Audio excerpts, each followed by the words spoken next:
Ariana Grande is back on tour with the Eternal Sunshine Tour after a 7-year hiatus.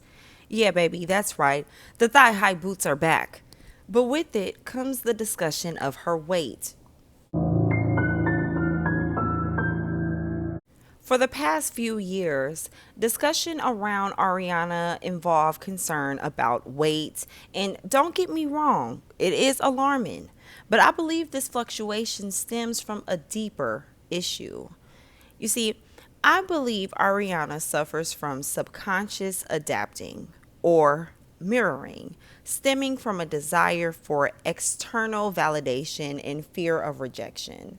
I believe her level of people pleasing could be connected to her theater upbringing, tailoring her for an audience.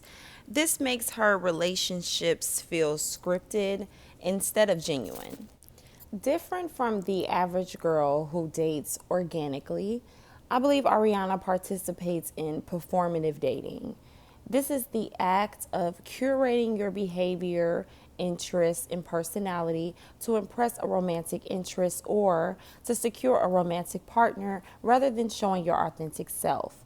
And what we are seeing in real time are the consequences of chasing the unsustainable. According to the Trauma Research Foundation, mirroring stimulates early brain development and is how a young child initially begins to learn who they are. And not all mirroring is negative, but challenges can occur, one of them being over imitation. When a child duplicates activities too often, it prevents them from coming up with solutions on their own. It places limitation on social relationships because they might be too preoccupied with imitating others. Feelings of loneliness or disconnection could result from this. And since a child, Ariana's been a character, literally.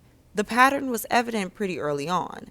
She began on stage, and not just any stage, but Broadway, at 15 years old in the musical 13 in 2008.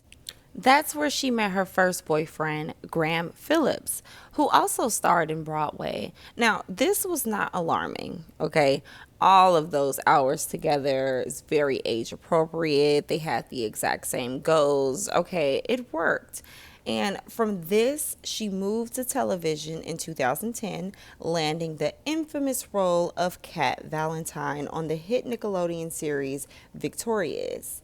She continued the role in the spin-off Sam and Cat until the network shifted her focus solely toward music. Once the shift happened, the way dropped with Mac Miller. And as a fan of his, I love the song and them together. The chemistry in the video was insane. But she swears it was just acting for the video and music lab because she was actually dating singer and YouTuber Jay Brooks. They met on Twitter and he has a twin.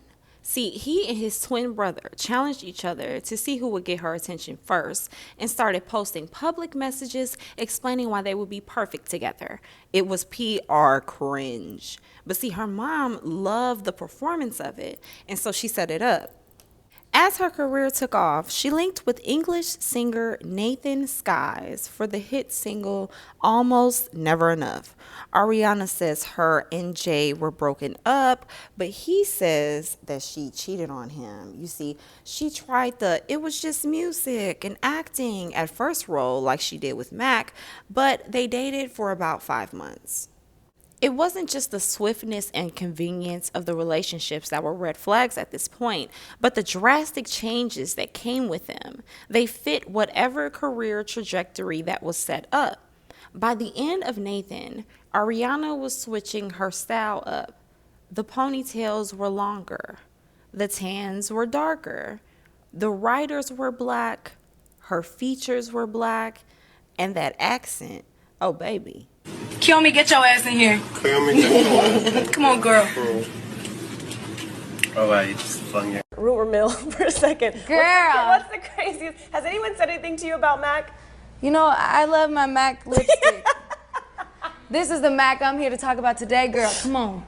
I'm like, bitch, that's my cookie. That's my juice, okay? Carry on. Thank you, next. That's what this baby picture says. So it was only right that the boyfriend was black.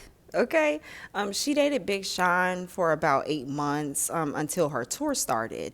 And then in the background, quite literally, was her backup dancer, Ricky Alvarez. He mirrored that version of her that she wanted at that time. You see, she's dedicated to the tour, and so is he. And she was his boss. Now, most of us know him from Donut Gate, the scandal where Ariana licked donuts and sarcastically said that she hates America.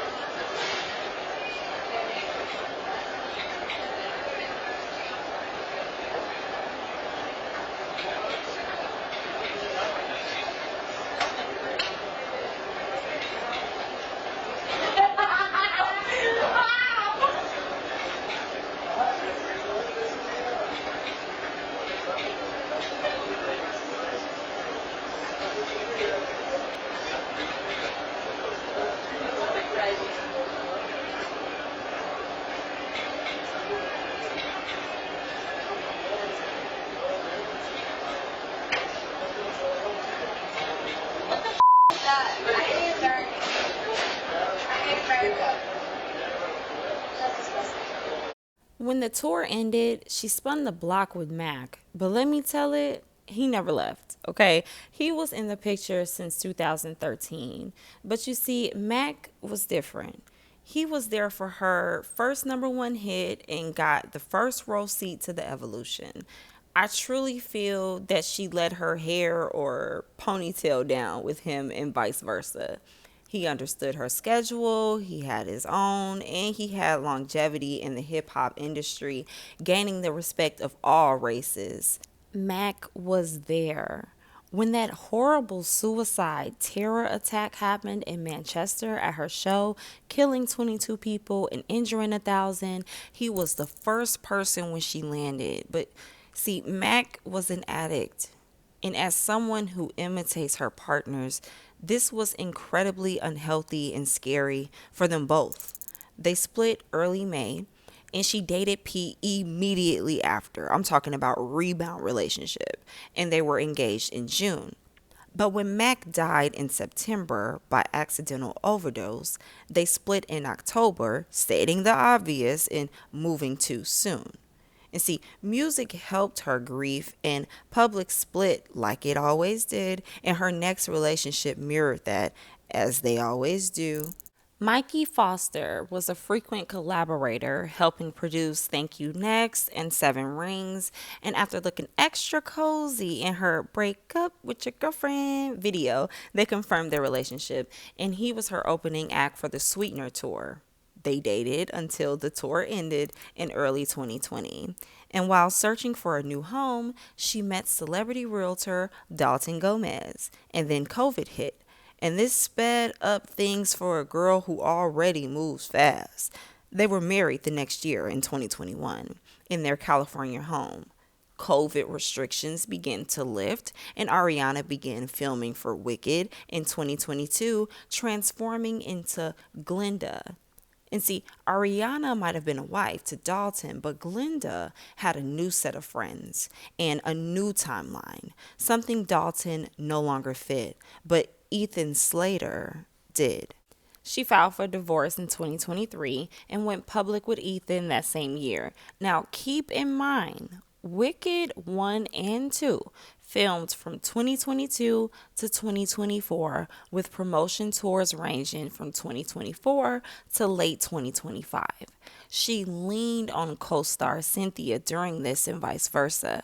Some people just saw weird, intense theater, but I saw codependency and unhealthy over-imitation. They did not turn those characters off. And now with Wicked over, so is her relationship with Ethan.